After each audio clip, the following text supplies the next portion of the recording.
গ্রামে মদ গাঁজা সবকিছু বিক্রি হচ্ছে, আলগা উপরি লোক এসে কত মার প্রসাদ হচ্ছে বারণ করতে, তো এগুলো আমরা শান্তি চাই। আর বারণ করতে যাচ্ছি তো জানলা দিয়ে মারতে এসে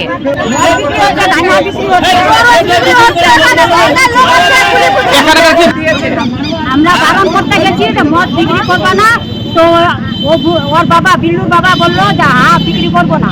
আর ওই ছেলেটা আমাদেরকে বরকা জানলে মারতে গেছে, পুলিশের গাড়ি ওখানে যাচ্ছি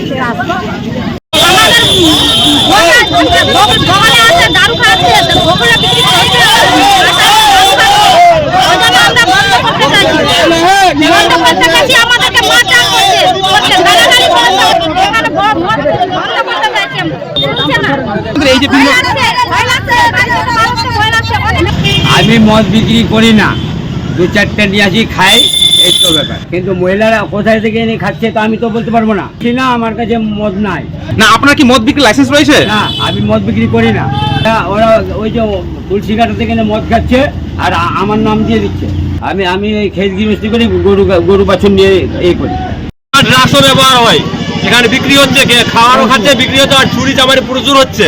তাহলে তার কথাই ড্রাগস পাচ্ছে। কয়েকদিন আগে 4-5 দিন আগে একটা সাইকেল চুরি হলো রিসেন্ট। বাইরের লোক আসে বিক্রি করছে, আবার বাইরের লোকও খাচ্ছে, ওটা নিজের ক্ষমতাই করছে। এরা বাইরেতে দাদাগিরি হিসাবে এরা বিক্রি করছে। আমরা একাই কি করবো? আজকে সবাই মহিলারা একজোট হয়েছে, ওরা উদ্যোগ নেবে। এর আগে পুলিশকে জানা যায়নি, অনেকবার এখানে রেটও হয়েছে, এসে হয়েছে।